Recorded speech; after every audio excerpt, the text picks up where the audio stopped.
Hello friends, welcome to Learners Forum. So last video la basic ஒரு crystal oscillator எப்படி இருக்கும் அப்படிங்கறத பார்த்தோம். இந்த வீடியோல அதனுடைய continuation-ஆ அதோட types வந்து நம்ம பார்க்கலாம். First வந்து Pierce crystal oscillator. So இந்த Pierce crystal oscillator அப்படினா நம்ம புதுசா ஒரு crystal oscillator-ஐ வந்து நம்ம டிசைன் பண்ண போறது கிடையாது. ஆல்ரெடி எக்ஸிஸ்டிங்கா இருக்கிற Colpitts oscillator-ல பாத்தீங்க அப்படினா crystal-ஐ யூஸ் பண்ணி ஒரு சின்ன modification வந்து நம்ம பண்ண போறோம். அதுதான் நம்ம Pierce crystal oscillator அப்படினு சொல்லுவோம். So Colpitts oscillator-ல நம்ம என்ன modify பண்ண போறோம் அப்படினா crystal-ஐ வந்து இண்டக்டரா நம்ம பிஹேவ் பண்றதுக்கு யூஸ் பண்ண போறோம். இந்த டைப் தான் Pierce crystal oscillator அப்படினு சொல்லுவோம். So பேசிக்கா Colpitts oscillator-ல நமக்கு tank circuit எப்படி இருக்கும் அப்படினு பாத்தீங்க அப்படினா இங்க நமக்கு ஒரு இண்டக்டர் இருக்கும் and இங்க நமக்கு ரெண்டு கெபாசிட்டர் வந்து இருக்கும் and இத சென்டர் டாப் பண்ண கெபாசிட்டன்ஸா இங்க இருக்கும். இங்க நம்ம யூஸ் பண்ணக்கூடிய இந்த இண்டக்டரை தான் பாத்தீங்க அப்படினா ரீப்ளேஸ் பண்ணி ஒரு crystal-ஐ வந்து நம்ம இங்க இன்க்ளூட் பண்ணிருக்கோம். So இந்த மாதிரி இருக்கிற இந்த கண்டிஷன் தான் வந்து பாத்தீங்க அப்படினா நம்ம Pierce crystal oscillator அப்படினு சொல்லுவோம். ஒரு tank circuitல இந்த சேஞ்ச் மட்டும் தான் நம்ம செஞ்சிருப்போம். சோ இப்போ இது வந்து பாத்தீங்கன்னா ஆல்மோஸ்ட் எல்லாமே வந்து Colpitts oscillator-ஓட சிமிலரா தான் இருக்கு. சோ அதனால வர்க்கிங்ல இருந்து எல்லாமே நமக்கு Colpitts-ஆ இருக்கும். ஏனா நம்ம ஒரே ஒரு இண்டக்டரை மட்டும் தான் ஒரு crystal-ஐ வச்சு இங்க ரீப்ளேஸ் பண்ணிருக்கோம். அத தாண்டி பேசிக்கா ஒரு Colpitts oscillator-ல நம்ம டயகிராமேட்டிக்கா இதுக்கு முன்னாடி பார்த்திருப்போம்.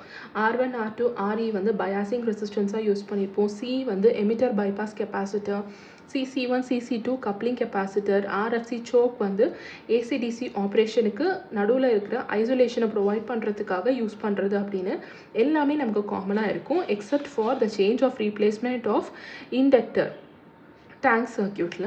So resulting circuit frequency வந்து எது டிசைட் பண்ணும் அப்படினா இந்த கிறிஸ்டல்ல கிடைக்கிற சீரிஸ் ரெசோனன்ட் frequency ஆன இந்த Fs. அதனால தான் நமக்கு ஒரு நல்ல frequency stability வந்து இங்க மெயின்டைன் ஆகுது. So Colpitts oscillator-ல ஒரு சேஞ்ச் பண்ணது தான் Pierce crystal oscillator. அதே மாதிரி நெக்ஸ்ட் டைப்ல பாத்தீங்கன்னா Hartley oscillator-ல ஒரு சின்ன மாடிஃபிகேஷன் பண்ணி நம்ம இன்னொரு டைப் வந்து பார்க்க போறோம். So அது என்ன அப்படினா Miller crystal oscillator.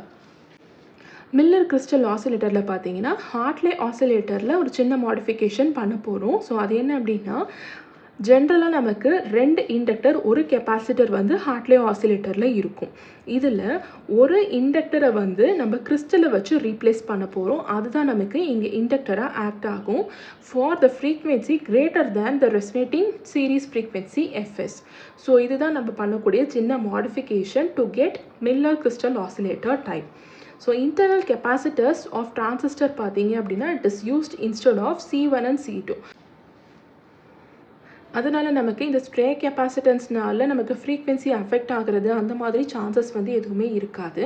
and due to low output power it is not used in high frequency applications.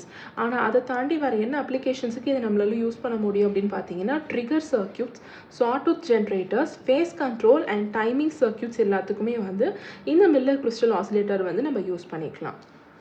So இப்போ நம்ம பார்த்த எல்சி ஆசிலேட்டர்ஸ் அண்ட் கிறிஸ்டல் ஆசிலேட்டர்ஸ்க்கு இருக்கிற பேசிக் டிஃப்ரென்ஸ் என்ன அப்படிங்கிறத நம்ம கிளாஸிஃபை பண்ணி பார்க்கலாம். எல்சி ஆசிலேட்டர்ஸில் பார்த்தீங்கன்னா டேங்க் சர்க்யூட்டில் நம்ம இண்டக்டர் அண்ட் கெப்பாசிட்டர் அப்படின்னு நிறைய காம்பனன்ட்ஸ் தனித்தனியாக வந்து யூஸ் பண்ணியிருப்போம். ஆனால் கிறிஸ்டல் ஆசிலேட்டர்ஸில் ஒரே ஒரு கிறிஸ்டல் மட்டும் தான் நம்ம வந்து இங்கே யூஸ் பண்ணியிருப்போம்.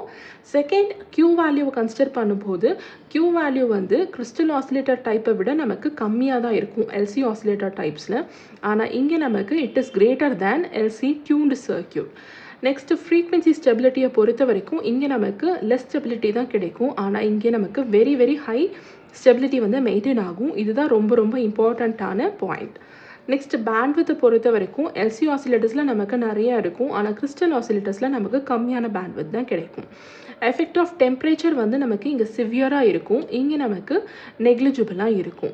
அண்ட் ஃப்ரீக்வன்சி ரேஞ்ச் வந்து பார்த்திங்கன்னா இங்கே ஜாஸ்தியாக இருக்கும். ஆனால் இங்கே நம்ம ஸ்டெபிலிட்டி பார்க்கும்போது நமக்கு ஃப்ரீக்வன்சி ஒரே வேல்யூ, அதாவது ஒரு லிமிட்டட் வேல்யூவில் இருக்கும்போது தான் நமக்கு ஒரு நல்ல ஸ்டெபிலிட்டியை மெயின்டைன் பண்ண முடியும்.